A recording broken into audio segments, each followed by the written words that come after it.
तो चलिए सीधे शुरू करते हैं। आज की इस चर्चा में हम डीप डाइव करने वाले हैं डैनियल याम की उस मशहूर award winning short film transcript के बारे में। हम समझेंगे कि कैसे एक बेहद आम सी बातचीत, एक छोटा सा डायलॉग अचानक से दयालुता यानी काइंडनेस की एक ऐसी चेन शुरू कर देता है जो पीढ़ियों तक चलती रहती है। ये कोई सीधी सादी A to B चलने वाली कहानी नहीं है। ये एक ऐसी नॉन लीनियर नैरेटिव है जो सच में दिल के तार छेड़ देती है।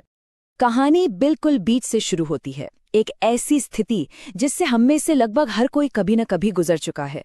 एक घबराहट भरा पल, आई एम सॉरी, क्या मैं ये केक वापस कर सकता हूँ प्लीज? जब हमारी हैसियत होगी तब लेंगे।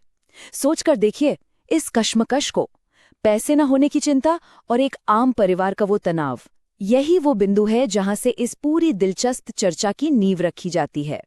तो आइए अपने पहले हिस्से पर नजर डालते हैं, द काउंटर कॉन्फ्लिक्ट, यानी किसी चीज की अचानक कमी होने की वो अजीब सी बेचैनी। यहाँ काउंटर पर हो रही उथल पुथल बिल्कुल साफ है। एक तरफ तो ग्रैंडपा के लिए कुछ स्पेशल लेने की बहुत इच्छा है, पर दूसरी तरफ अचानक पैसे कम पड़ने की वजह से पसंद किया हुआ केक वापस करने की मजबूरी आन पड़ती है। जरा उस मासूम बच्चे के बारे में सोचिए जो परेशान होकर वादा कर रहा है कि मैं अगली बार कुछ नहीं मांगूंगा, और एक बड़े इंसान को मजबूरन ये कड़वट भरी रियलिटी समझानी पड़ रही है कि जब हमारी हैसियत होगी तभी हम लेंगे। ये पूरा सीन किसी भी परिवार के उस मजबूर पल को दर्शाता है जहां खुशी मनाने और फाइनेंशियल रियलिटी के बीच एक बेहद मुश्किल चुनाव करना पड़ता है। अब चलते हैं इस चर्चा के दूसरे हिस्से की तरफ, एक अचानक आई मदद जो इस पूरे टेंशन को पलक झपकते ही बदल कर रख देती है। इसी उथल पुथल के बीच एक अजनबी की एंट्री होती है। वो सीधा आकर कहता है, हे हेलो, ये आपके लिए है। वो बिना किसी शर्त अपनी तरफ से केक खरीद कर दे रहा है। लेकिन जाहिर सी बात है, फैमिली इस अनएक्सपेक्टेड मदद को स्वीकार करने से तुरंत मना करती है। उनका हिचकिचाना बनता भी है क्योंकि उन्हें समझ ही नहीं आ रहा कि आखिर इस चैरिटी के पीछे का लॉजिक क्या है। दुनिया के नजरिए से देखें तो कोई अनजान इंसान बिना किसी स्वार्थ के किसी अजनबी के लिए केक क्यों खरीदेगा? ऐसा तो आमतौर पर नहीं होता ना। फैमिली की यही उलझन हमें सीधा तीसरे पड़ाव पर ले आती है, द चाइल्डहुड फ्लैशबैक, यानी उस दयालुता के पीछे की असली वजह। यहाँ आकर ना कहानी की रफ्तार थोड़ी ठहर सी जाती है, माहौल थोड़ा शांत हो जाता है। वो अजनबी एक बात बताता है।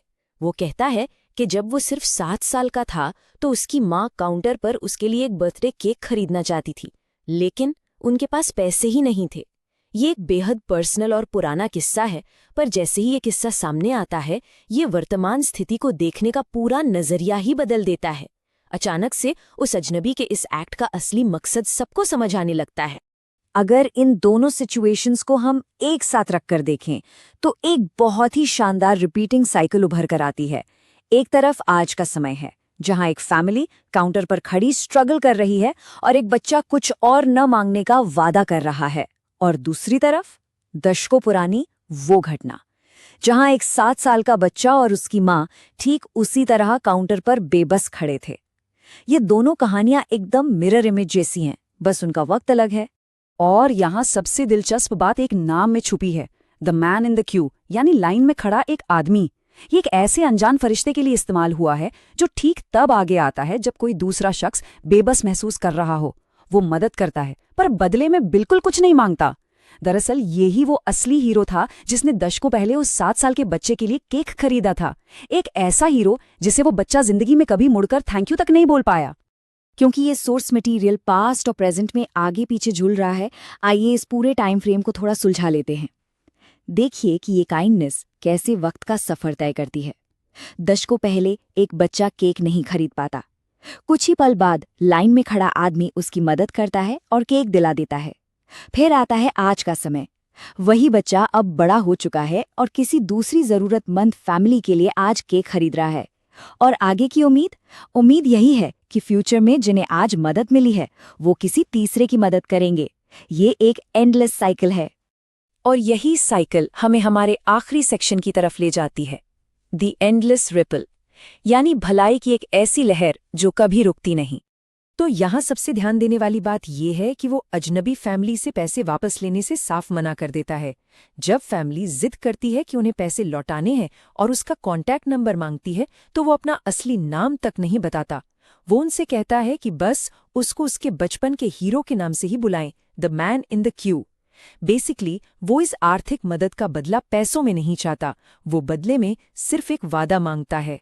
ये अपने आप में एक अनकहे कॉन्ट्रैक्ट जैसा बन जाता है। ट्रांसक्रिप्ट का वो छोटा सा हिस्सा जहां वो कहता है, मुझसे एक वादा करो, किसी दिन जब तुम किसी की मदद करने के काबिल होगे तो तुम करोगे। ये सच में एक बहुत ही सॉलिड 3 कदमों का फ्रेमवर्क सेट कर देता है। पहला कदम, किसी मुश्किल वक्त में अचानक मिली मदद को स्वीकार करना। दूसरा कदम, तब तक सब्र करना जब तक खुद की स्थिति दूसरों की मदद करने लायक ना हो जाए। और तीसरा और सबसे जरूरी कदम, पे इट फॉरवर्ड, यानी किसी नए इंसान की मदद करके इस साइकिल को आगे बढ़ाना। और ध्यान दीजिएगा कि ट्रांसक्रिप्ट का आखिरी हिस्सा कितनी खूबसूरती से इस बात को साबित करता है कि ये अनकहे कॉन्ट्रैक्ट का नियम एक्चुअली काम कर रहा है। कहानी के अंत में हमें कुछ और नए वॉइसेस सुनाई देते हैं। एक आवाज कह रही है, एक्चुअली मैं आके पैसे दे दूंगा, और वहीं एक दूसरी आवाज प्रॉमिस कर रही है, मैं बाद में पैसे लौटा दूंगा। ये आखिरी लाइंस बिल्कुल पक्का प्रूफ हैं कि ये चेन, ये एंडलेस रिपल मुख्य किरदारों की बाउंड्रीज क्रॉस करके दूसरे अनजान लोगों तक सफलतापूर्वक पहुंच चुकी है। एक simple act of caring creates an endless ripple. एक छोटा सा परवाह से भरा काम एक अनंत लहर पैदा करता है। सच कहूं तो यही इस पूरी चर्चा का भावनात्मक सार यानी इमोशनल कोर है। ये दिखाता है कि काइंडनेस एक ऐसी करेंसी है जिसका मोल आप तुरंत नहीं चुका सकते, बल्कि ये इनिशियल ट्रांजैक्शन से कहीं ज्यादा लंबा चलता है।